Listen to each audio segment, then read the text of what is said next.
Finalement, on va dire quoi? C'est la folie qui commence. Amen, amen. Amen. Mais si vous fêtez la Pâque, en tant qu'enfant de Dieu, ce qu'on appelle une fête chrétienne. Amen. Amen. Alors maintenant, il faut en savoir la cause. Moi, je suis étonné de voir tout le monde crier Noël, Noël, Noël. Et on sera même au marché pour ça. Quand la Pâque arrive, c'est la même chose. Il y a des gens qui seront dans les bars aujourd'hui, dans les hôtels, pour fêter la Pâque. Quelle confusion. Alléluia. Amen. Alléluia. Amen. Vous n'êtes pas comme ces gens-là. Votre problème, c'est quoi? La Pâque qui est notre fête. C'est quoi aussi? Amen. Amen. Puisque le Seigneur savait, quand on commencera à observer cet usage de Pâques, les enfants poseront la question: c'est quoi ça, cette fête? Ça signifie quoi? Pourquoi nous fêtons ça? Alléluia. Amen. De la même manière aussi, nous qui sommes arrivés aussi, nous devons savoir pourquoi on nous dit qu'il y a la fête des Pâques. C'est quoi finalement? Alléluia. Amen. Alléluia. Amen. La première Pâque, c'est la Pâque des Juifs. Alléluia. Amen. Elle a été inaugurée en Égypte. Quelle est la signification de cette Pâque? C'est la libération. C'est la fin de l'esclavage. Les enfants de Dieu étaient esclaves. Dieu avait proclamé la fin de l'esclavage. Comme la volonté de Pharaon, Dieu a ordonné la libération. Amen, amen. Amen. Ça, c'est la première Pâque. Il y en a deux. La deuxième Pâque, c'est la Pâque qui a été inaugurée par le Seigneur Jésus lui-même. Est-ce que vous savez que lui aussi avait fêté la Pâque avec les disciples? Alléluia. Amen. Il avait fêté la Pâque. Et à travers cette Pâque, il voulait inaugurer une Pâque chrétienne pour l'Église. Alléluia. Amen. C'est la Pâque inaugurée par le Seigneur Jésus. Ça a aussi une signification. C'est la résurrection. Donc nous pouvons dire maintenant, ensemble avec vous, c'est la fête de Pâques. C'est la fête de la résurrection de Jésus-Christ. Jésus est mort. Cela veut dire qu'il avait la force, il avait le pouvoir sur la mort. Ce pouvoir-là, il nous l'a donné aussi. Alléluia. Alléluia. Amen. Imaginez-vous, Kanisa quand quelqu'un meurt dans son soki moto akufi na libota na yo un être cher, moto oyo sepela lingaki makasi et qu'un jour après, pesi kwa simani il ko ressuscite, asekwi quelle sera la joie dans cette famille? esengo ekozala boni na libota wana. Alléluia. Amen. C'est la même joie que nous avons. ezali mpe esengo moko toza nango. Nous étions morts par nos offenses. tozalaki ya kokufa na nzela ya masumu na biso À travers l'acte accompli par par le Seigneur Jésus. Nanzela ya musala oyo nkolo Yesu asalaki. Aujourd'hui, lelo nous ne sommes plus morts. tozali lisusu bakufi Nous te. avons la vie. Tozali na bomoi. Nous avons la vie. Tozali na La bomoi. Bible dit, Bomoi. celui qui croit à moi Biblia elobi oyo azali ne kondimela ngai verra jamais la mort. akomona lisusu kufa te. Alléluia. Amen. Puisque moi je ne verrai plus la mort. Po ete ngai nakomona liwa Je te. vais me réjouir, oui ou non. Esengeli nasepela to te. Alléluia. Amen. Est-ce que Jésus est ressuscité aujourd'hui dimanche ici? Nazali ya kosekwa lelo ne Oh, yenga. Jésus est ressuscité il y a des milliers d'années. Yesu asekwa eleka bambula koto. Et il a la vie. Pe azali na C'est bomoi. pourquoi nous disons il est vivant, il est ressuscité. Yango wana tolobaka aza na bomoi asekwi. Alléluia. Amen. Amen, amen. Amen. Nous nous réjouissons Tosepelaka pour la Pâque. mpona Non pasa seulement aujourd'hui, lelo kaka mais te. tous les jours de notre vie. Kasi mikolo nyonso ya bomoi na biso Réjouissez-vous dans le Seigneur. sepela kati na nkolo. Réjouissez-vous toujours dans le Seigneur. Sepelaka ntango nyonso kati na nkolo. Philippiens 4, verset 4. Wana Filipo ya minei nzela ya minei. Sepela bosepelaka kati na nkolo. Toujours dans le Seigneur. Bosepelaka ntango nyonso kati na nkolo. À cause de cette vie Na ntina na bomoi que le oyo Seigneur nous a donné, bo nkolo Yesu apesa biso une vie éternelle, bomoi ya seko. une vie qui n'aura pas de fin. Bomoi oyo ekozala na suka te. Alléluia. Amen. Alléluia. Amen. Amen, amen. Amen. Bien-aimé, Balingami vous fêtez. ozali kosala feti. Mais c'est une fête des chrétiens. Ezali feti ya bakristu. Êtes-vous déjà devenu chrétien? Osili kokoma mokristu motuna C'est ça le problème. wana nde likambo. Qui doit fêter la Pâque? Nani esengeli asepela na Pâque? Et pourquoi? Pe na ntina C'est nini? celui qui est sauvé Ezali oyo apikisami. qui doit fêter la Pâque. Ye nde esengeli asepela na C'est Pâque. celui qui est né de nouveau. Ezali oyo abotami sika. C'est celui qui marche avec Jésus. Ezali oyo azali kotambola elongo na C'est Yesu. celui qui craint l'éternel. Ezali oyo azali kobanga Yahweh. Puisque lorsque Dieu avait ordonné à l'Égypte Po ete ntango Nzambe apesaki mobeko na Ejipito pour que la Pâque soit instituée, ete pasika ezala, il ne s'était pas adressé aux païens. alobelaki bapagano Il te. s'était adressé précisément à une nation. Alobelaki mingi ekolo moko. Il s'est adressé aux Juifs. Alobelaki bayuda. Amen. Amen. Mais nous étions aussi des nations. Biso pe Mais les tozalaki nations païennes. bikolo ya Mais bapagano. aujourd'hui, Pe lelo nous sommes aussi Israël. tozali pe Israel. Israël qui est Dieu sur le plan spirituel. Israel ya Nzambe na C'est nzela ya de la même molimo. manière que Dieu avait choisi ce peuple. Na lolenge moko Nzambe aponaki ekolo oyo. Nde na lolenge moko Nzambe aponi pe yo lelo. Amen. Amen. Amen. Amen. Alléluia. Amen. Cette fête s'adresse à vous. Feti oyo ezolobela C'est yo. votre fête à vous. Ezali feti na Vous yo. devez vous réjouir. Esengeli osepela. Alléluia. Amen. Il faut vous réjouir même tous les jours d'ailleurs. Esengeli osepela kutu kolo nyonso. Modérateur alobi yango awa. Le royaume de Dieu c'est quoi? Bokonzi na Nzambe eza C'est nini? la joie, Ezali esengo. c'est la paix, Ezali c'est kimia. la justice Ezali bosembo. par le Saint-Esprit. Na nzela ya molimo Pourquoi santo. vous n'avez pas la joie? Sikawa mpona nini oza na Vous esengo n'êtes te? pas encore ressuscité. Osekwi nanu te? Alléluia. Il Amen. y a des gens qui se posent des questions. Ezali na bato bazomituna mituna. Nous sommes ressuscités pour moi. Sikawa tosekwi ndenge nini? Biso bato tokufa nanu te. Alléluia. Amen. Colossiens chapitre 2 verset 12. Buku na Kolosai eteni ya mibale nzela ya zomi na mibale. Colossiens chapitre 2 verset 12.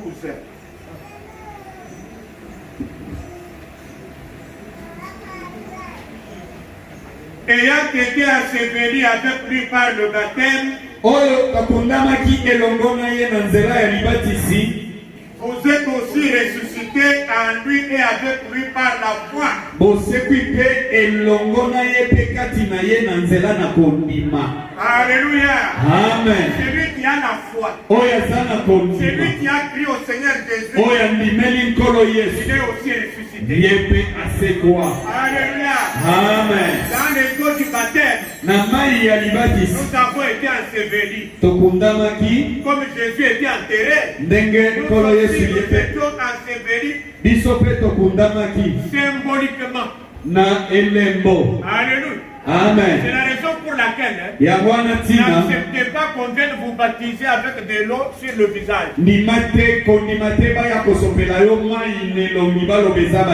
Amen. Amen. Tu dois être immergé dans l'eau. C'est la tombe pour le chrétien. Amen. Enseveli avec Jésus par le baptême. Et ressuscité avec lui par la foi. Alléluia. Amen. Vous savez qu'il y a des gens qui sont allés seulement se laver en ville. Il est revenu là pour dire que je suis baptisé. Mais avant d'y aller, il a pris l'engagement. Est-ce que okamata ki mokano? Sincère avec Dieu. Mokano ya solo elongona nzambe. Est-ce que tu as la foi? Ozana kondima.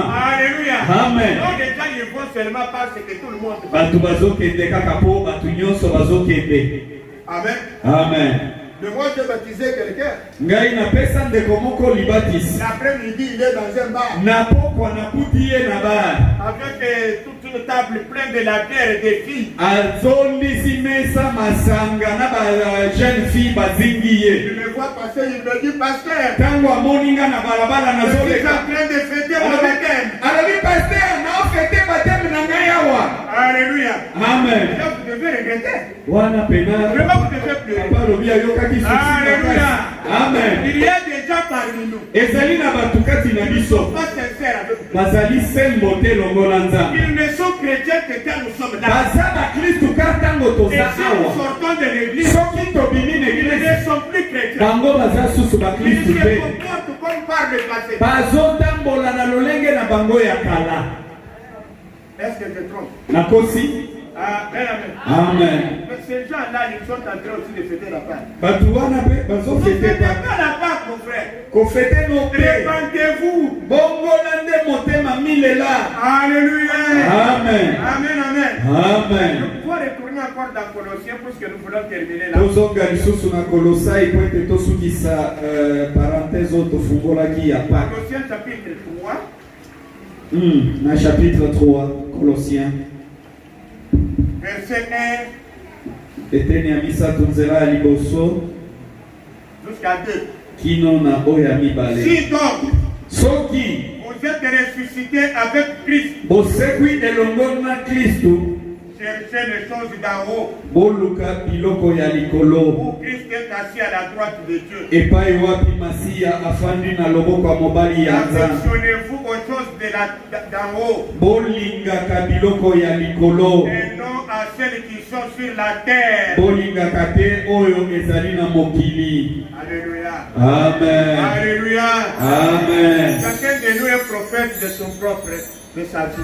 Moko na biso azali mosakoli ya bomoi na ye. Puisqu'il connaît ce qu'il fait. Po ete ayebi oyo asalaka. Alléluia. Amen. Il est prophète de lui-même. Il se connaît très bien. Ami yebi ye moko malamu. Mais c'est pourquoi Dieu dit, yango wana Nzambe azoloba déchirez vos cœurs et non vos vêtements. ete bopasola mitema na bino Et les bilamba vêtements, te. ce sont les apparences que nous voyons. Bilamba ezali oyo tozomona na Et nous miso. sommes très nombreux ici. Pe tozali ebelawa. Mais au juste qui sont convertis en réalité. Kasi boni bazali ya kobongwama ya solo. Ceux qui me disent Seigneur, Seigneur, n'entreront pas. Oyo bazali koloba na ngai nkolo bakokota bango nyonso na bokonzi ya lola te. Alléluia. Amen. Alléluia. Amen. La fête de Pâques, Feti ya Pâques c'est la fête de la résurrection. ezali feti ya lisekwa. Si vous êtes ressuscité réellement, Soki yo sekwa solo en étant converti, na kobongwama il faut toujours venir fêter la Pâque. esengeli kokoba kofete Puisque Pâques. vous ne verrez plus la mort, Po ete yo vous avez komona la susu vie kufa te. éternelle.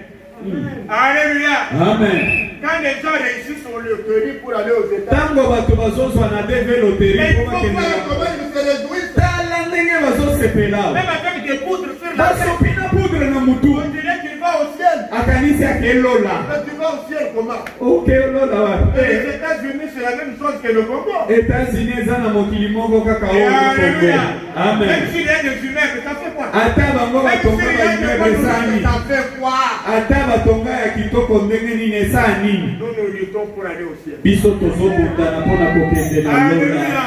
Amen. Et le ciel n'est pas aux États-Unis. Pe lola eza na États-Unis te. Eza na poto pete. Lola eza liboso na yo. Alléluia. Amen. Les apôtres avaient demandé au Seigneur Jésus. Bantoma batunaki nkolo Yesu. Quand viendra le royaume des cieux. Bokonzi na lola ekoya eleko nini? Jésus leur dit. Yesu ayanoli bango. Lokonzi na Nzambe eza deja kati na bino awa. Alléluia. Amen. Il est déjà au milieu. Eza deja kati na bino awa. Puisque là où vous êtes, il y a des gens qui sont déjà sauvés. Pwete esika boza awa eza na bato babikisami deja. Membres de ce royaume. Pe baza deja ba membre ya royaume oyo ya lola. Baza deja na bomo ya seko. Yango wana tozo fete. Yango wana tozo sepela. Amen. Amen. Amen. Amen. Oh, Pâques, c'est du folklore. Folklore. Encore. Est-ce que moi, ngai mituna soki ngai nasekwa solo naza mwana nzambe. Et pourtant oyebi très bien. Oyo oyebi wana. Oyo bomba kwa wana. Nde oyo kobomba yo. Amen. Alléluia. Amen. Opesi nzambe nzoto. Mais okamati molimo na yo bo. Omibombeli yo moko. Ça c'est vous-même.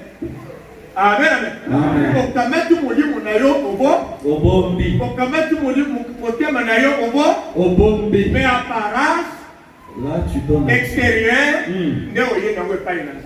est-ce que Dieu est sincère avec Dieu? Non. Alléluia. Amen. Et quand tu mourras, tu seras la faute. Faute kozala ya nani? Amen. Tobeti maboko tosisi wana ekapa liboso.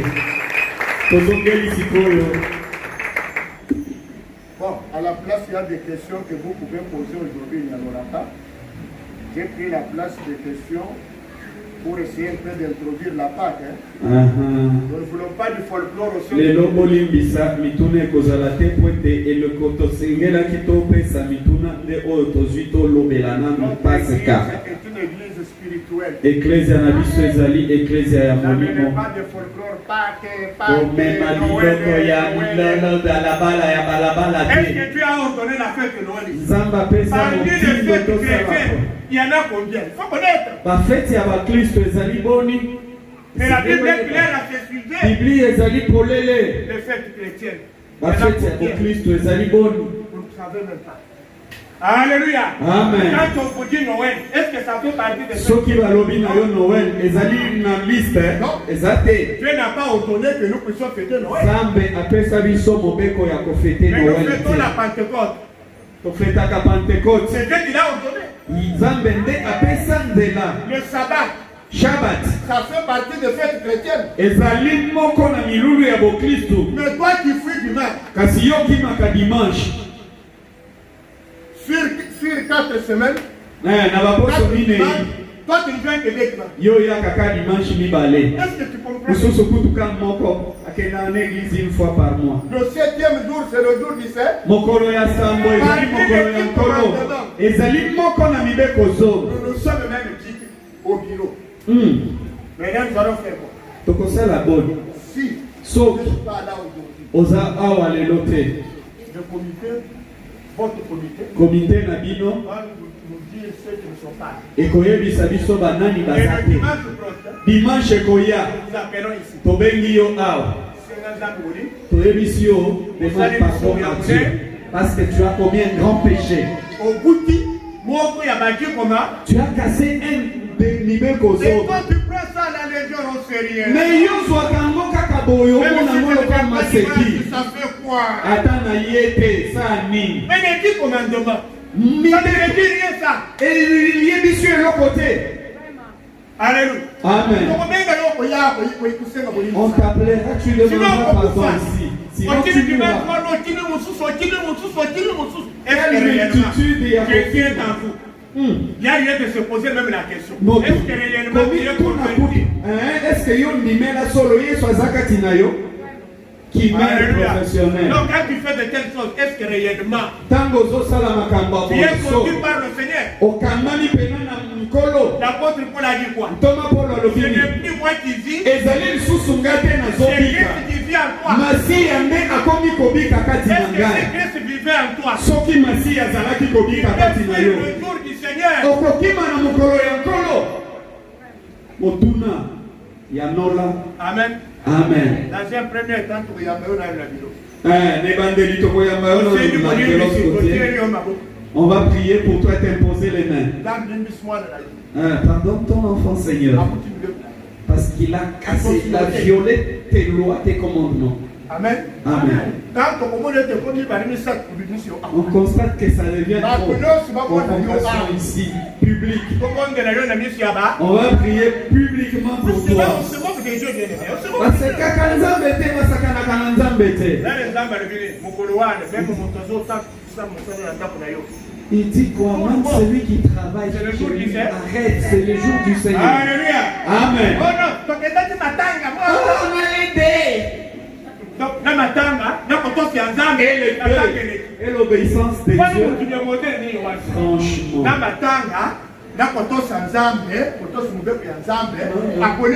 N'a aussi mon coco, folklore. Oh, réunion ya famille. Oh, non pas bien. Mais quand tu n'as pas le temps comme oui. Mon collègue n'a pas pris la ali ayo. Ça vous dit ayo facile. Parce que yo, on la cano, on la cano, na place on la za. Tant nous n'avons pas comment les gens n'a connu dans Ghana, il faut aller ailleurs. Même nous travaillons au terme. Tabenga yo musika na ndambe mo preso kipati abuku tiyo. Amen. Amen. Ce n'est plus moi qui. Ezali susunga tende na zobika. Masi ande azobika kati na ngai. Mokolo mokolo kola lelo. Christ ne vient pas. Masi ayaka te. Recevoir ses enfants. Koyamba bana na ye, tokutaka ye déjà. Est-ce que Christ n'accomplit pas la loi de Dieu? Masi akokisaka mobeko ya Nzambe te. Amen. Tu ne commettras pas l'adultère. Okosala ekobote. Là, oui, ok. Là, wana otosi eza malamu. Mais le 7e jour, c'est le jour du kasi mokolo sambo eza mokolo na nkolo. Amen. Nous sommes ici devant pour que yo comme mon Dieu. Tozali awa liboso. Les prédications, ce n'est pas l'animation folklorique. Mateya ezali nango masapona bonkoko te.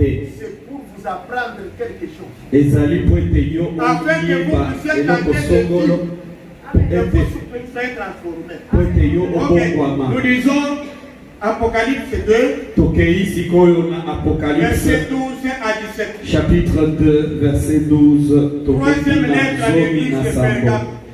buku mukanda ya misatu Écrit à l'âge de l'église de Pergame. komela mwanje ya lingomba ya Pergame. Voici ce que dit celui qui a l'épée aiguë. Tala oyo ezoloba oyo aza na mopanga ya songe À deux tranchants. na mino ngambo mibale. Je sais là où tu demeures. Nayebi esika ozali Je kofanda. sais que là est le trône de Satan. Nayebi ete esika wana pe nde ngwende ya Satana Tu retiens efandi. mon nom. Kasi ozali kobomba Tu kombo n'as na pas nga. renié ma foi. Wangani kondima na nga te. Même au jour d'Antipas, Atako na mikolo ya Antipas mon témoin fidèle, oyo azalaki il a témoin na été nga mis à solo mort. oyo babomaki Là, je vous. epai na bino Là kuna où Satan a sa demeure. epai wapi Satana aza na efandeli na ye. Mais j'ai quelque chose contre toi. Kasi naza na eloko moko ezali kotelemela C'est yo que tu as là des gens ete oza kuna na bato attachés à la doctrine de Balaam, bango bazali kokangama na moboko ya Balaam qui enseignait à Balak oyo bazalaki kote ya Balak à mettre une pierre d'achoppement devant les fils d'Israël atia libanga ya libaku liboso ya bana Israel pour qu'ils mangeassent des viandes sacrifiées aux idoles po ete bango balia misuni babonzeli bikeko et qu'ils se livrassent à l'impudicité. pe bamikaba na ekobo. Et même toi aussi, lolenge moko yo pe il y a des gens pareillement ozali pe na bato lolenge moko attachés à la doctrine des Nicolaïtes. bakangama na mateya ya banikolaite Répands-toi d'or, bongwama sinon viendrai à toi bientôt. Je le combattrai avec l'épée de ma bouche. Mais celui qui a des oreilles, entende ce que l'Esprit dit aux églises. À celui qui vaincra, je donnerai de la manne cachée. Et je lui donnerai un caillou blanc. Et sur ce caillou, est écrit un nom nouveau que personne ne connaît. Si ce n'est celui qui le reçoit. Alléluia. Amen. Là où tu demeures est le trône de Satan. Alléluia. Amen. Bien-aimé, vous savez que nous venons d'une autre église. Cette église a existé au 4e et 5e siècle. Après Jésus. Amen. Amen. Nous avions dit que cette église n'était pas là au même moment. Le pasteur Meshach l'avait encore rappelé dimanche. Ce n'était pas des églises là-bas qui m'assèquent ici à Kassaboubou, à Ndiringiri. Non, ce sont les églises qui allaient en se succédant. Telle église de tel siècle à tel siècle. Après ça, une autre est arrivée. Alléluia. Amen. Donc cette église avait une signification particulière.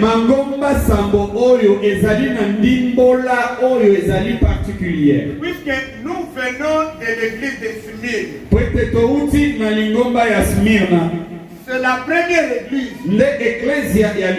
qui a connu les persécutions de la part du monde.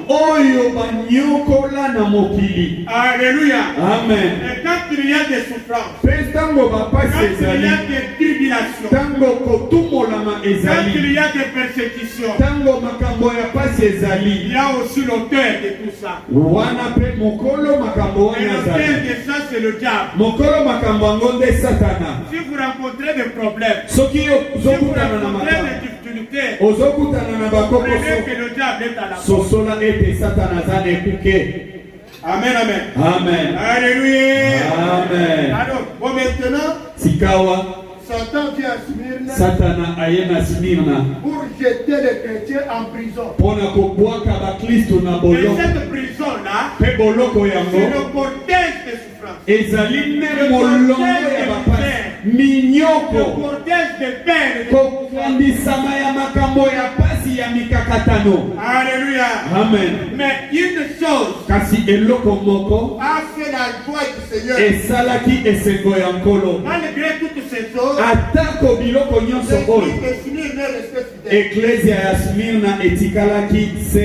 ils n'ont pas lâché un seul instant. Ils ont résisté. Et Satan a échoué. Et résisté au diable. Et il fuira loin de vous. C'est ça qui est écrit dans Pierre. Alléluia. Résistez au diable. Et il fuira loin de vous. Smyrne a résisté au diable. Et Smyrne a résisté au diable. Le diable a fui. Amen. Amen. Pour avoir fui, il a changé de stratégie. Et il est allé tomber à Pergame. Avec de nouvelles stratégies. Alléluia. Amen. Il faut apprendre à discerner ce qui arrive. Ne soyez pas là un chrétien. Mais le problème, ce sont des lamentations. Ce sont des pleurs. Mais tout ça, c'est la faiblesse. Nyonso wana ezali botaou. Devant les pleurs. Liboso ya kolela. Satan devient roi. Satan akomi nkumu. Il devient puissant. Akomi na bokonzi. Alléluia. Amen. Et pourtant il sait que toi tu ne peux pas pleurer. Nakoyoka ayebi ete yo kosala eloko Mais te. quand tu te mets à pleurer, Tango yo bandi kolela. tu lui donnes la gloire. Opesi ye Et tu lui nkembo. donnes la force. Opesi ye makasi. Alléluia. Amen. Alléluia.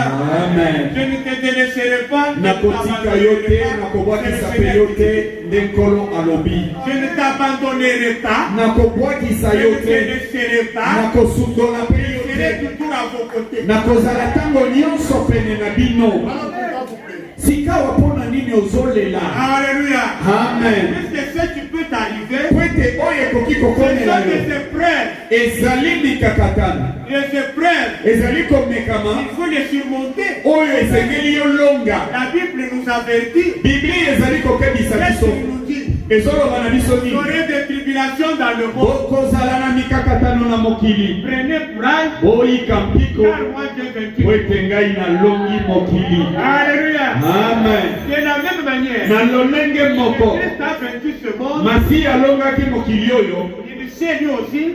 biso ayebi pete yo Il nanga vainquera aussi le monde. okolonga mokili. Alléluia. Amen. Alléluia. Amen. Est-ce qu'on peut acclamer pour le Seigneur? ebakisi kama mololoko.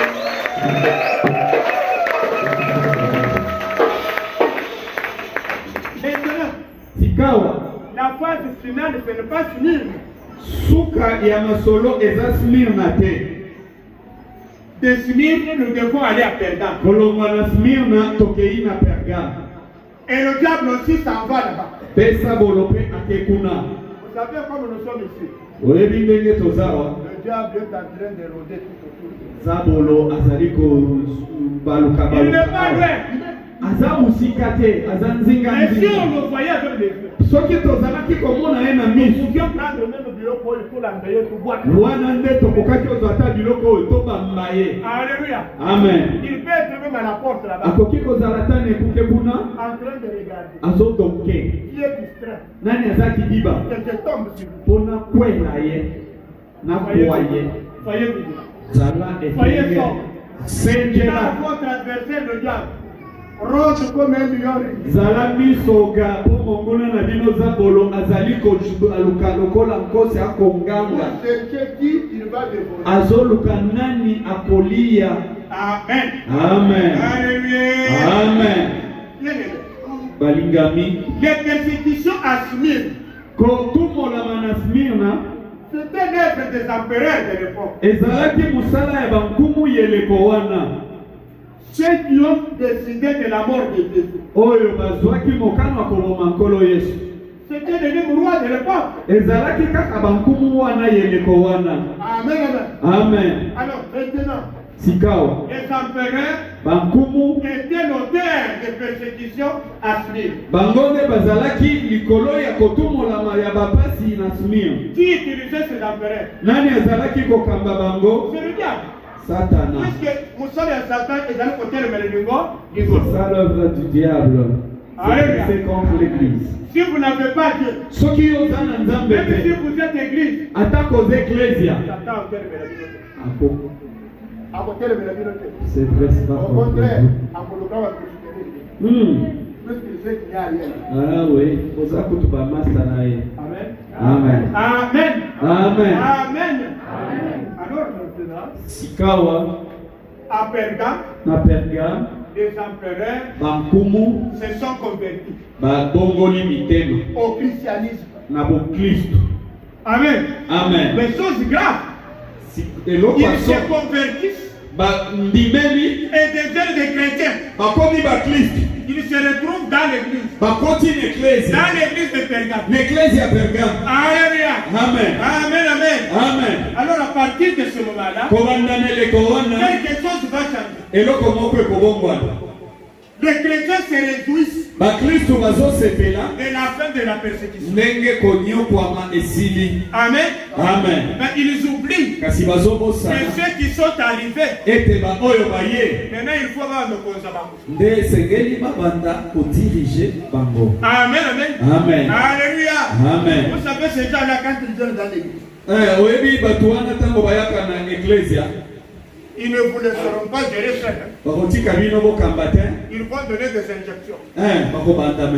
Là, attention, faites ça. Non, ici tu vois, ça va pas. Et tout ça.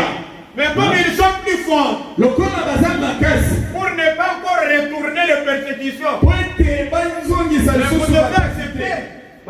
devez accepter. Amen. Amen. Mais en acceptant, certains continuent encore à être fidèles à Dieu. Alléluia. Amen. Vous savez que nous sommes devant un problème. Mais moi, mon problème ce ne sont pas ces gens. Mon problème c'est le Seigneur. Ils continuent à être attachés à l'œil. Tandis que les autres ont fait tourner le dos à Dieu pour maintenant devenir fanatiques des empereurs. Alléluia. Amen. Aujourd'hui, il y a des gens qui sont fanatiques des leaders et non pas de Jésus. Dans leur bouche, on n'entendait pas le nom de Jésus. On entendait seulement le nom du leader. La tête. Alléluia. Ça c'est pas la continuité de Pergame. Amen, amen. Amen. Est-ce que vous pouvez acclamer pour nous?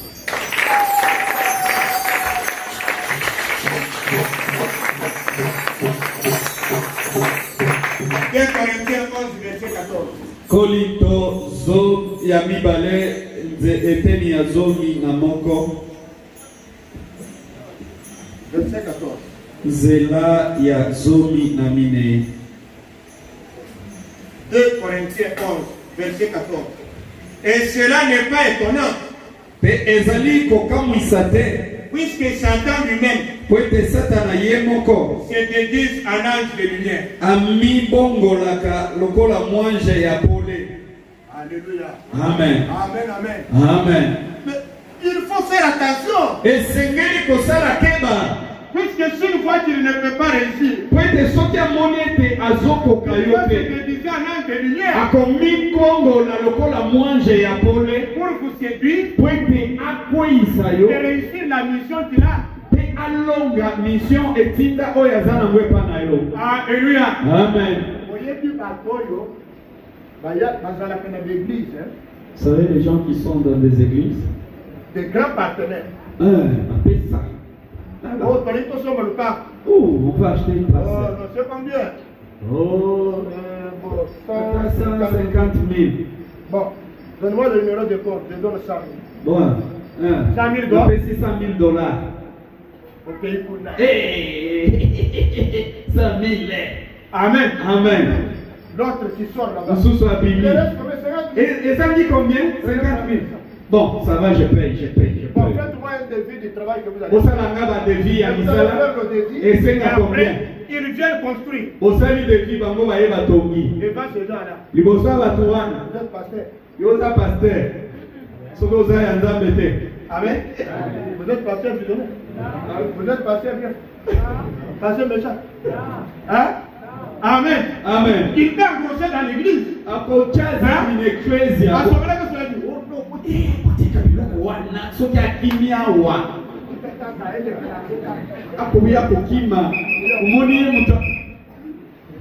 Amen. Amen. Amen. Et en plus, vous serez obligé de les lever pour vous calmer.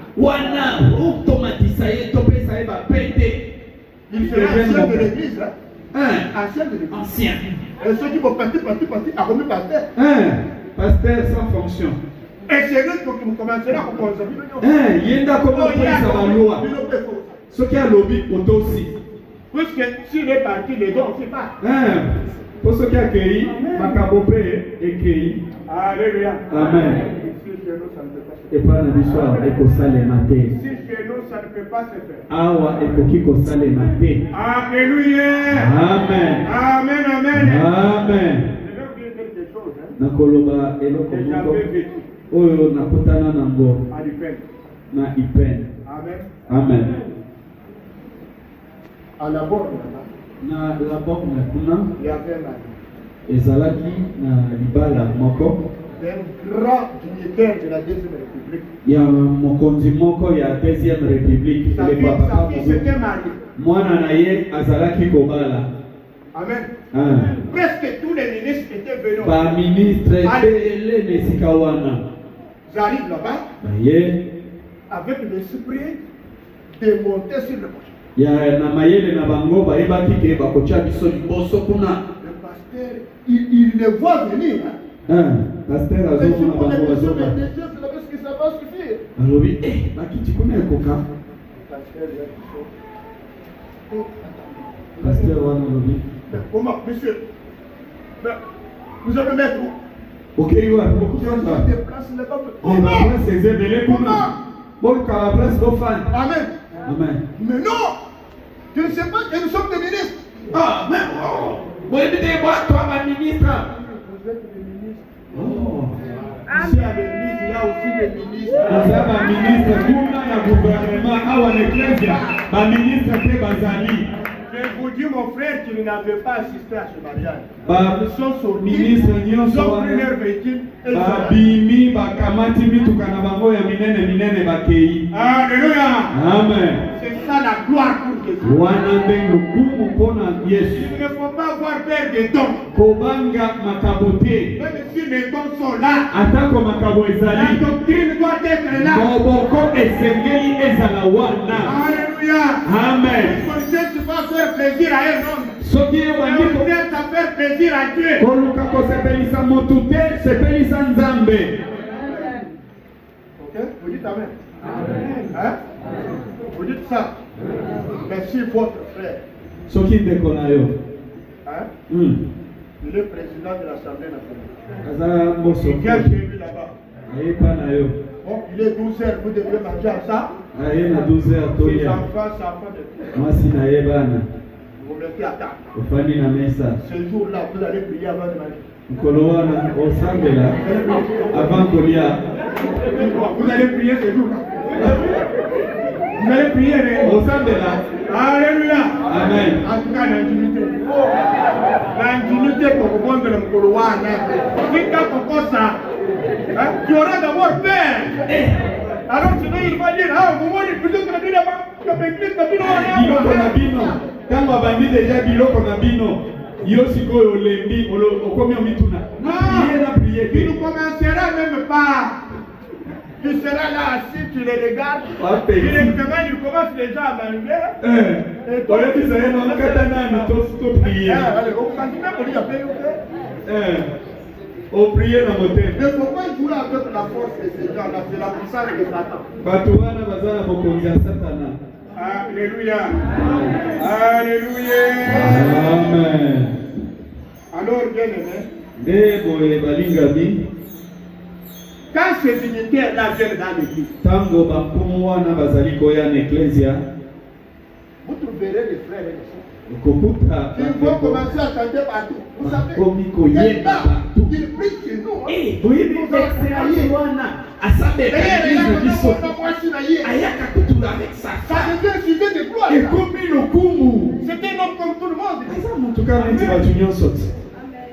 Alléluia. Amen. C'est un homme comme tout le monde. aza motu lokola bato Et nyonso. Jésus qui est là. yesu oyo Est-ce aza que tu vas raconter partout que, en tout cas, il yokenda obeta masolo eglize na biso kuna yesu chaque jour azalaka.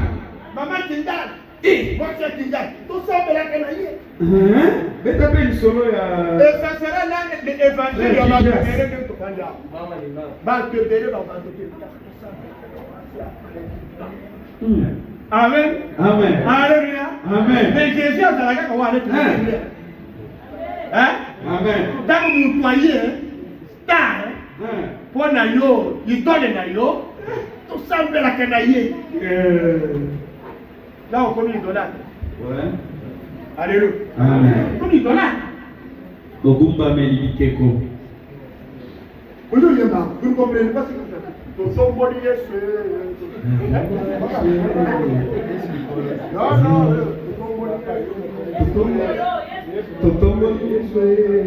Amen.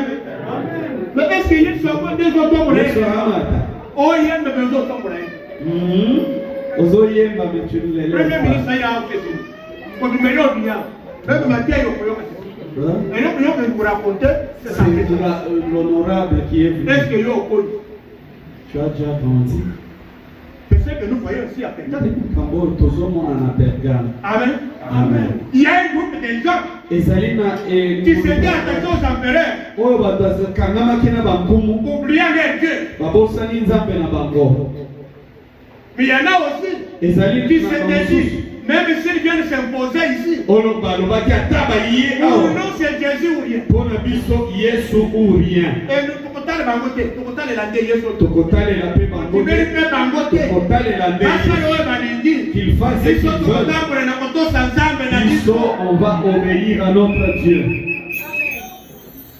Amen. Amen. Alléluia. Est-ce que vous n'avez pas dit ça ici? Otangi yango wate. Disons encore ça. Otangi lisusu. Tu retiens mon nom. Ozali kobomba kombo. Et tu n'as pas renié ma foi. Pe owangani kondima epanangate. Voilà. Amen. Amen. Il y en a Pergame. Bazalaki na Pergame. Qui n'ont pas renié leur foi. Oyo bawangana ki kondima na bangote. Qui ont continué toujours. Et bakoba à soutenir leur Dieu. Na ko soutenir et à obéir au Seigneur. Amen. Amen. Mais j'ai quelque chose contre. Kasi nazali na makambo. C'est qu'il y a là ya kotele des gens attachés à la doctrine de Balaam. Kuna ozana batu bakangami na moboko ya Balame. Amen, amen. Amen. Alléluia. Amen. Donc vous comprenez qu'il y avait déjà des temps. Il y avait le camp des fanatiques. Il y avait le camp. Il y a Banco, il y a Babatela qui continuent jusqu'au bout. Des gens qui avaient gardé leur foi jusqu'au bout. Alléluia. Amen. La domination de Thyatire. Comment ça Pergame? Et Bandina Pergame. Amen. Amen. À partir de Pergame, les empereurs viennent dominer l'Église. Mais malgré cette domination, il y avait un temps qui ne les obéissait pas, mais qui obéissait à Christ. C'est au niveau de Thyatire que la domination est devenue mondiale. Alléluia. Amen. Nous avions dit que Thyatire représentait quelle église?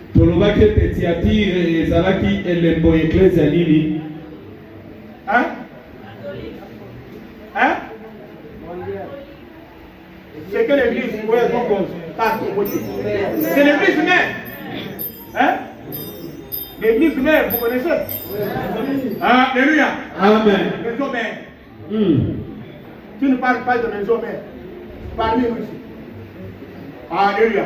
C'est la première église après la disparition des trois premières. Nous avons dit que Père disparaît.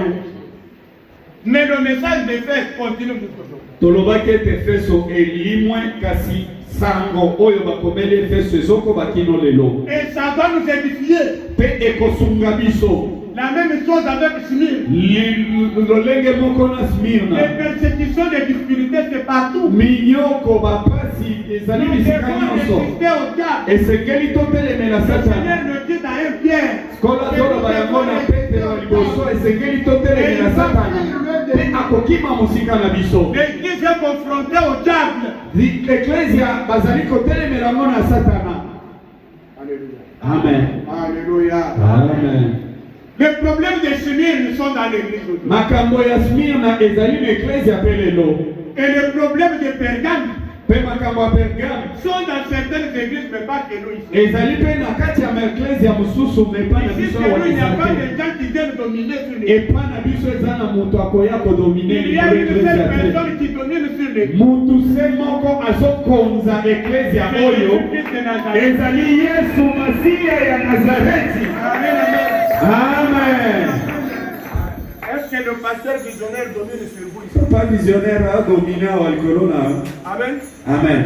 Bon Dieu soit celui qui se confie à nous. Ala kila mama pe oyo azali komika bana moto. Et vous vous confiez en qui? Yo zomi pesa epa ya nani. C'est là où tu demeures. C'est là où est le trône de Satan. Et sika oyo yozo fanda mbe sika ngwende ya Satan. Il y a beaucoup de gens. Ezali na batu ebele. Trouvés dans les soi-disant églises. Oyo kokuta na oyo babengi ecclesia. À partir de leur pratique. À partir de leur cérémonie. Biloko c'est le trône de Satan qui est. Tozomona ete ngwende ya Satan efandi wana. Alléluia. Amen. Alléluia. Amen. Je dois vous dire que l'église d'aujourd'hui, nakoyebisa yo ete ecclesia ya lelo même à 85%, atako 85% est sous la protection du monde. ezali kokubatela mande na mokili. C'est pourquoi le Seigneur n'agit pas. yango wana nkolo azosala kuna te. Amen. Amen. Amen. Sous la protection du monde. mokili nde ezobatela bango. Quand les fidèles prennent le leader comme idole, tango bandimi bakomi kozwa makambi lokola nzambe toza susu na eklezia te eza susu eklezia te wana ekomi mokili parmi nous, kati na biso il y a des gens aussi ezali mpe na qui avec le nom de leader. oyo bazotambola na bakombo ya bakambi.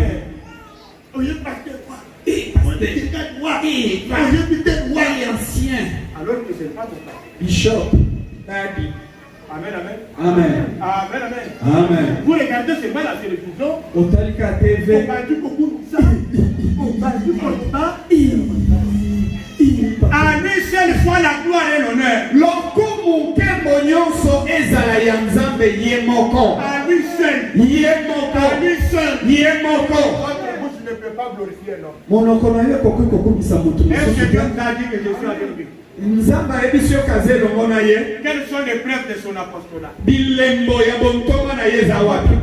Les preuves de mon apostolat Polo alobi au milieu de vous. bilembo ya bontonga na nge ezomona na kati na bino. Des miracles, des na prodiges. bilembo bikamwisi mpe makambo ya kokamwisa Et des ebele. dons du Saint-Esprit distribués selon sa volonté. mpe kosopama ya molimo santu oyo ezali Mais le kokabama. chrétien d'aujourd'hui ne peut pas suivre tout ça. kasi mokristu ya lelo alingi kolanda biloko nyonso oyo te. Voici le signe qui accompagne. biblia elobi tala bilembo oyo ekolandaka oyo Le bakondimela. chrétien n'est même pas là. mokristu aza ta kuna Il te. cherche le star. azoluka Il baestar, cherche un beau bâtiment. azoluka ndako ya kitoko. Et la Bible dit quoi? biblia Le elobi Seigneur nini? n'habite pas dans un temple construit par les kolo mains. afandaka na ndako oyo etongami na maboko ya bato te. Alléluia. Amen. Et pourquoi maintenant vous pouvez admirer le temple? sikawa yo zolula tempelo po anini Dans ce temple-là, na tempelo wana si tu es gravement malade, soki yo peli pena malade ya makasi est-ce que tu peux demander qu'on t'amène là-bas? okoki kosenga ete bamema yo kuna. Cette fois-là, tu voudrais chercher à wana ndo bandi olukoya awa. Mais si tu as bonne santé, soki oza sante malamu okei na katedrale na tempelo ya kitoko. quand ça se détériore, soki ebebi maintenant on cherche où se trouve l'église. wana ndo bandi koluka sikoyo eklezia ya nzambe. Alléluia. Oh, Alléluia. chrétien. Oh, kuna zamba sala. kuna Pourquoi ça la question est là? sikoyo oyebi kasalaka kuna te ofandeli nini. On fait de l'unité. Amen. Amen. On fait de l'unité. De ceux qui ont allé Zambie, il faut attendre. Le Dieu des Baal, c'est Dieu. nzambe abali Ils croient qu'ils ont un Dieu. bazokanisa Mais lui-même dit que vous n'avez pas été. me baza na nzambe te. Amen. Amen. Alors maintenant, sikawa comment terminer le tout? Alors sur la montagne, chacun va évoquer son Dieu. moko na moko Chacun évoquera son Dieu. Mais le Dieu qui répondra par le feu, nzambe oyo ça akoyanola sera le vrai Dieu. ye nde akozala Ils sont nzambe partis ya là-bas. so bakei Est-ce kuna. que Dieu a répondu là-bas? nzambe ayanolaki banzambe abali Même un bruit, dit même un son. atako Même elembo un signe. ata mwa oyo eloko ya Et quand moke Élie a ouvert la bouche, ntango kaka eli afungoli lui, il mono était seul. ye Les oyo Baals azalaki étaient très nombreux. ye moko bango ebele. Qui avait répondu? nani ayanolaki? C'est le Dieu d'Élie. nzambe na Alléluia. Elia. Amen. C'est ce Dieu que vous avez ici. nde nzambe oyo oza na ye awa. C'est ce Dieu que vous avez ici. nde nzambe oyo azali awa. nde nzambe oyo oza na ye awa. Alléluia. Amen. Notre douleur de laïc. ndeko na biso oyo abetaka drum kuna na laiki On l'a amené ici. bamemi ye awa À l'agonie. alagoni landi wana. Donc, depuis la nuit, tout na 20h. Moi, na aza susute. On m'appelle. Babengi, papa pasteur visionnaire.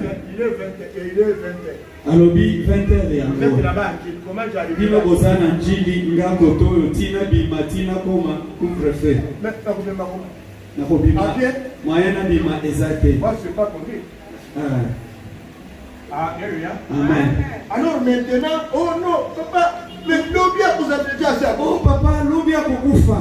Nous prions ici. Alobi papa visionnaire alobi nazo prier. Le travail qu'il fait pour Dieu là-bas. Musala oyo asala kapona nzambe kuna. On dira des miracles. Ekobota bikamwa. Alléluia. Amen. Nous nous réveillons le matin. Tolamuki na tongo. 6h ba téléphone va diolela.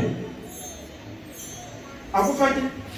On t'a Abetuni et activité. Bon, maintenant, nous sommes toujours que déjà, tous en Anzela. Papa, tous en déjà en Anzela. Allez, tous en déjà qu'à sa vie. 3 à 10h.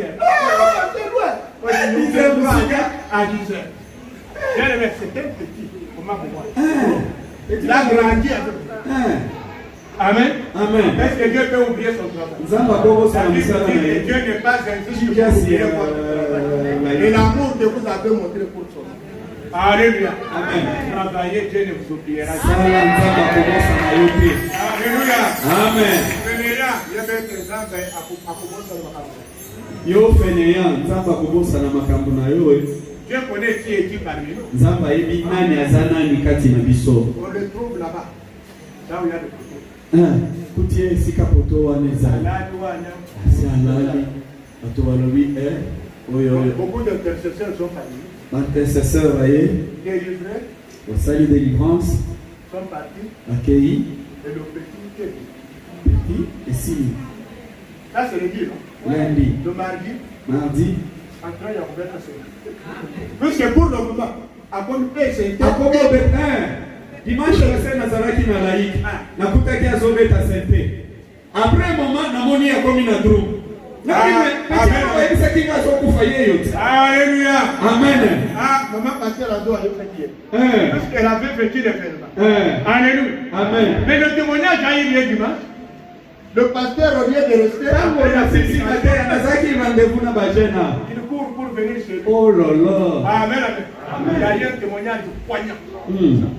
Sa mère a pleuré devant l'église. Azotala mwana azokwenda sasa bali mwana. Est-ce que c'est cet enfant-là qui chante là-bas? Nous avons un Dieu. Amen. Et le maître de nous avons un Dieu. Amen. Il veut se faire la fin mourir. Landa batu wana kokufa nzamba solo azawa. Alléluia. Amen. Bakoni kozwa basinga balati sio bamilete awo na maboko. Tu mets des amulettes sur les mains. Oh non, tu dois mettre ça, c'est ça la protection. Donc Yesu akomi akokondi socheye na gourmet. Il y a plastique. Mais donc au Fandwa, un jour peut se. Yesu va comment fabriquer na Nigeria. Si vous n'avez pas la connaissance, il faut que vous l'ayez. Amen. Amen. Alléluia. Ataba chelio 1000 versets na bracelet. Bakamata mouchoir. Oh, soit macaron, soit mouchoir. Macaron. Soma na photo tambola kana ngona se ya chemise. On tient pas macaron. On tient pas du caron. La photo de l'homme de Dieu. Tiens, on a monté ce que là. Ala la kanaye. Donc là, il y a commis bisika nyonso, commis kaka nzambe te. Alléluia. Alléluia. Amen. Eh ma faute, où est-ce qu'il n'y a pas de lui? Oh. Bisika nyonso. Esiko zalaki wana. On ne donnait pas de lui. Bapakula yote. Bapakula mafuta. Alléluia. Amen. Parce que bapakula yo bapakula. Mais ce que tu vas sopper là et pénal tu n'as bilamba va sopa kaka. Qui est mon amisaka na miso. Alléluia. Amen. Amen. Amen. Amen. Mon frère, il y a tout. D'accord. Il y a tout. C'est pourquoi je dis l'église d'aujourd'hui est sous la protection du monde. Yango wana na lobi église ya lelo mokili nde zobatela yango. Amen. Amen. Amen. Amen. Donc rien n'est spirituel. Eloko ya molimo eza susu te. Tout est naturel. Nyonso ekomika biloko ya l'église c'est que disait en traduit praticien. Ecclesia ekomi kumunkanga. Est-ce que vous connaissez Mbumuka? Hein? Il est en Gaba là-bas. Alléluia. Amen. Et faut pas faire ça comme ça aux assurés que n'a pas big. Mais ça ne va ici.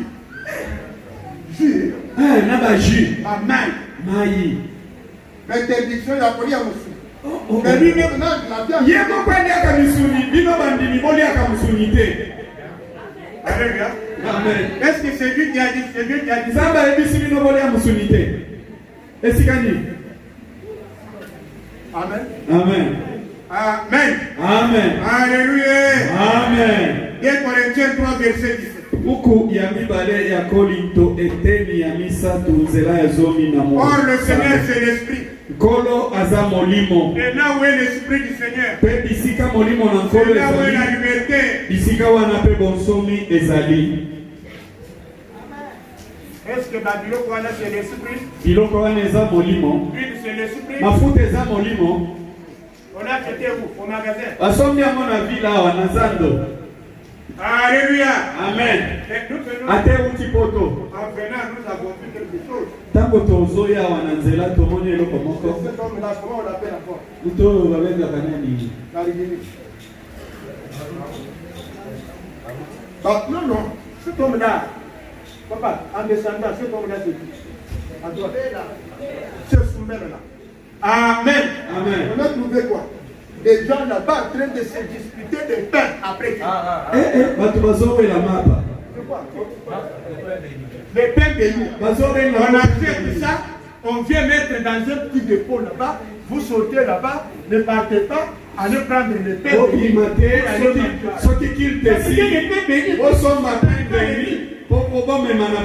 Si toi tu payes le pain, tu ne peux pas bénir ça. Est-ce que tu bénis pour que le pain devienne quelque chose? Alléluia. Amen. Mais tu bénis aussi le repas que tu manges chaque jour, non? Alléluia. Amen. Mais le chrétien, il comprend bien les raisons. Ça, c'est le monde où il est. C'est le monde où il est Dieu. Hein? Alléluia. Amen. Chaque église a une personne qui domine. Et il impose ses propres pratiques.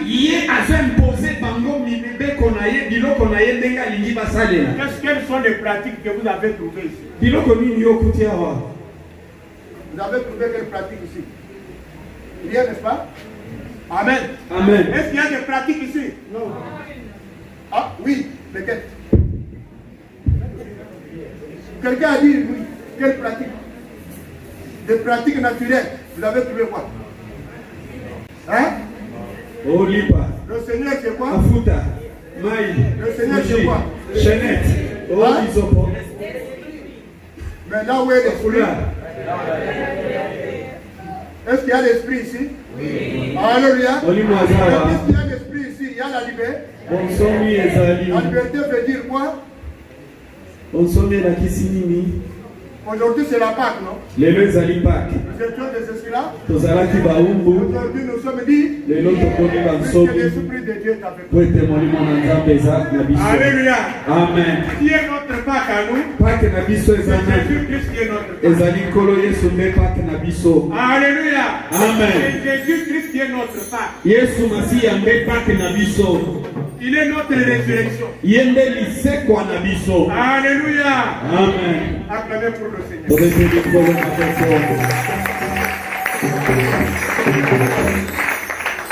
Amen, amen. Amen. Oui. Amen. Comment le Seigneur est présenté dans cette équipe? Il est présenté comme celui qui a l'épée aiguë à 2 tranchants. Mais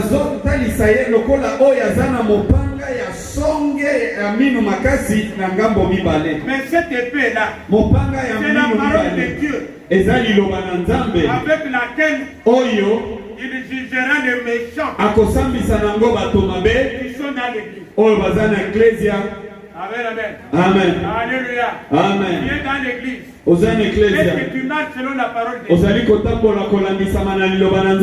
Et c'est cette parole-là qui est l'épée tranchante avec laquelle il utilisera pour nous juger. Amen. Amen. Tu avais entendu cette parole. Tu as pris ça comme des histoires. Amen. Amen. Est-ce que tu seras jugé pour ça? Amen.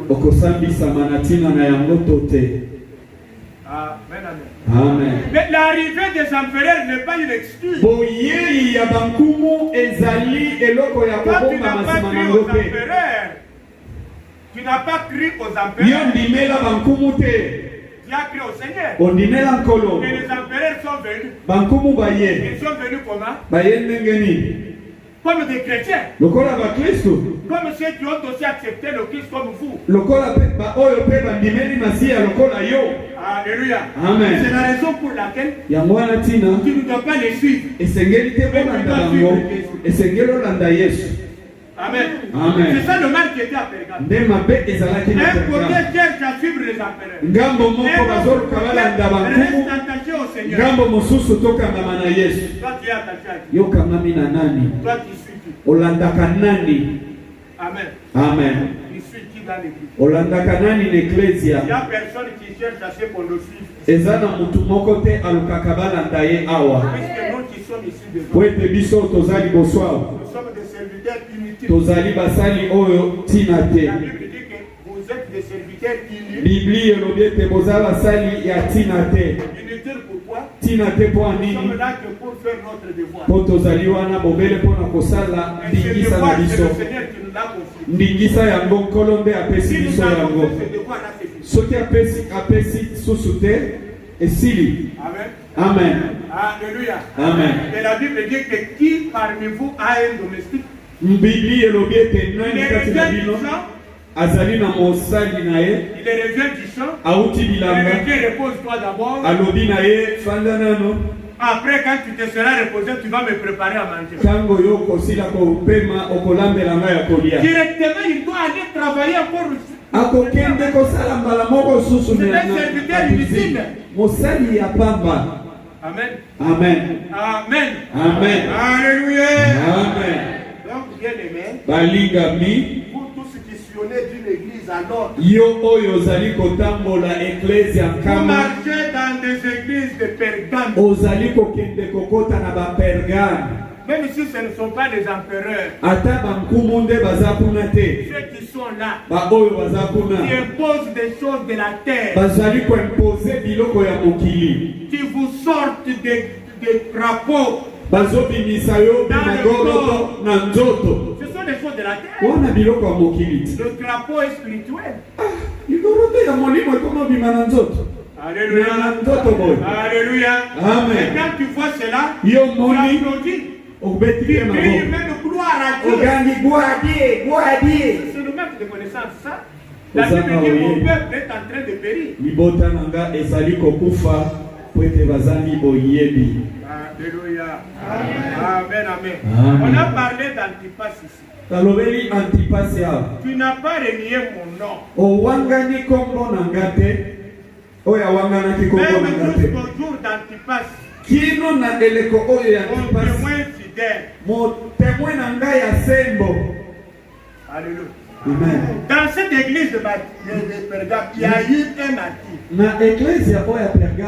Antipas, c'est le premier martyr asiatique qui avait été décapité à cause de sa foi en Christ. Antipas azali martyr ya liboso na azikuna oyo bakataka mutu kweta ndimela kama sia. Alléluia. Amen. Non seulement il avait accepté, andimela kika kama sia, mais il avait dit non alobaki te à tous ceux qui n'étaient pas dans la ligne de Christ. Na oyo nyonso ezalaki na nzela ya masia. Yangoana banyonga kiye banyokola kiye. Il était mis à mort. Ti baboma kiye. Alléluia. Amen. Alléluia. Amen. C'est cette détermination là. Nezali de molende wana dans la foi. Oh esengeli tozala nango na kondima. Il y a des gens qui ont la foi. Ezali na bato bazana kondima. Sans la détermination. Kasi bazali na bompikili kite. Sans la décision. Bazali na mokano bokamatinikano te. Il n'a pas la décision. Azali na il n'a pas aussi la foi. Azali pe na kondima te. Alléluia. Quand les tribulations arrivent, tango mikakatano ye, qui sont les premiers à tomber? Banani ya liboso kokwea. Hein? Ce sont ceux qui n'ont pas de vraies décisions. Ils tombent facilement pour des petites choses. Alléluia. Amen. Alléluia. Je vais vous dire encore une petite chose. Je vais habiter quelque part. Les bandits sont entrés dans une église. Avec des armes. Ils se mettent devant. Ils neutralisent tout le monde. Qu'est-ce qu'ils disent? Nous allons vous tuer tous. Amen. Amen. Ceux qui sont avec Jésus, qu'ils se mettent ici, nous allons les exécuter. Ceux qui ne sont pas avec Jésus, ceux qui n'aiment pas Jésus, qui les restent là-bas. Le pasteur, moi qui l'avais dit, silence de mort. Amen. Nous nous occuperons de ton cas. D'abord, nous voulons d'abord nous occuper de tes fidèles. Quand tu vas voir comment on les exécute, alléluia. Amen. Alors, qui sont pour Jésus? Qui aime Jésus? Ils se mettre ici. Amen. Amen. Moins de 10 personnes. Moins de 10 personnes. Vous êtes pour Jésus. Nous exécutons dans quelques 2 ou 3 minutes. Vous n'aimez pas Jésus. Vous n'aimez ou vous n'aimez pas. Vous n'aimez pas. Alléluia. Amen. Alors maintenant les bandits, ils les armes. Disent au pasteur, quoi? Il n'a pas de chrétien. Il n'a que de quelques gens. Chrétiens dans ton église. Nous ne sommes pas venus pour tuer. Nous sommes venus pour te faire voir. Vous avez la intimité. Alléluia. Bien-aimé, ces jours-là devant Dieu, tu as un problème. Il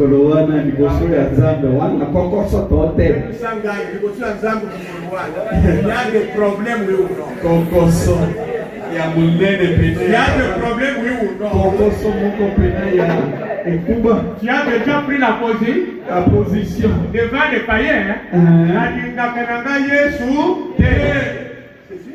Mais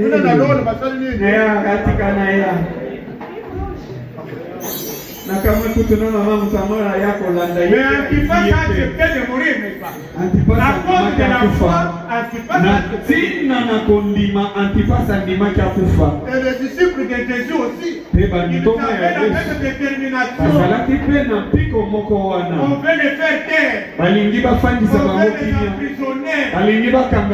Qu'est-ce qu'ils répondent? Pensez-vous que nous puissions obéir à vous? Vous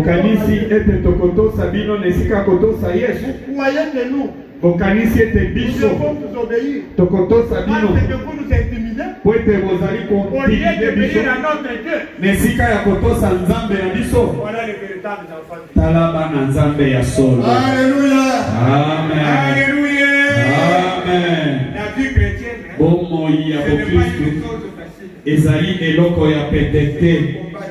Ezali etumba ya makasi. Ce sont des épreuves. Ezali parfois même difficiles à surmonter. Mbonga mususu ezalaka pasi mpona kolonga yango. Mais elongo na Yesu. Elongo na Yesu. Eloko moko te eza impossible. Amen. Pergame a été azalaki sous le contrôle du monde. Na se ya bokonzi ya mokili. Mais les membres kasi ont continué à être sous le contrôle du Seigneur. Puisqu'ils ne voyaient pas ces gens-là, ils voyaient sa parole. C'est toi qui vois Dieu. Amen. Amen. Il est vivant. C'est quoi? Qui? Il est ressuscité car aujourd'hui. C'est quoi? Alléluia. Nous le célébrons puisqu'il est ressuscité. Nous le célébrons puisqu'il a vaincu la mort. Nous le célébrons puisqu'il ne mourra jamais. Puisqu'il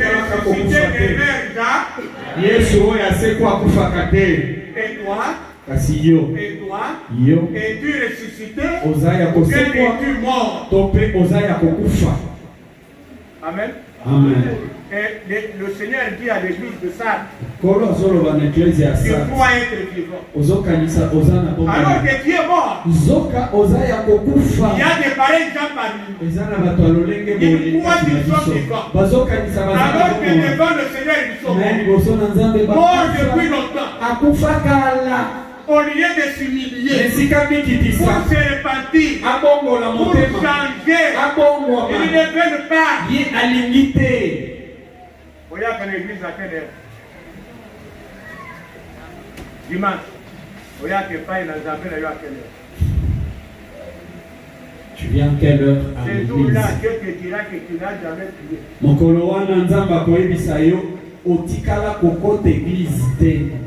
Amen. Tu n'as jamais prié. Amen. Puisque moi, je l'ensemble à ça, Aya, il nous a déjà dit ça. Son ange vient et Aya ça déjà. Aya, dès qu'il est l'air, il prend le nom de tous ceux qui sont là. Et ceux qui viennent après, leur nom va figurer sur cette liste. Ça va figurer sur cette liste. Alors maintenant, dis-nous, combien de fois tu as prié?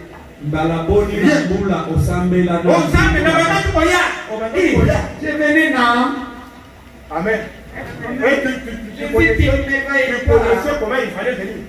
Le problème, c'est comment il faut venir. Le problème, c'est pas dire que je venais. Celui qui est venu à 11h15, il va dire que je venais à l'église. Si tu vas arriver en Africaine, tu vas arriver à 11h15. Deux jours avant. Alléluia. Mais si moi je te dis de venir chez moi, tu viens à 11h15. Vraiment. Tu me sabotes ou non? Sabotage. Tu me prends au sérieux? Là, tu me prends à la légère. C'est de cette manière que tu prends comme Dieu. Amen, amen.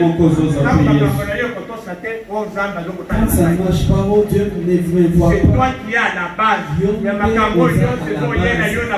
de toutes ces choses qui t'arrivent. Tu ne prends pas au sérieux le Seigneur. La Bible dit que celui qui est fidèle dans les petites choses sera aussi fidèle dans les grandes choses. La Bible dit oyo aza fidèle na makambo ya mike akozala pe fidèle na oyo ya minene. Alléluia. Amen. Bongola ezalelina. Tu es ressuscité. Hein? Si vous êtes ressuscité avec Christ, cherchez les choses d'en haut. Christ est assis à la droite. Que Dieu vous bénisse.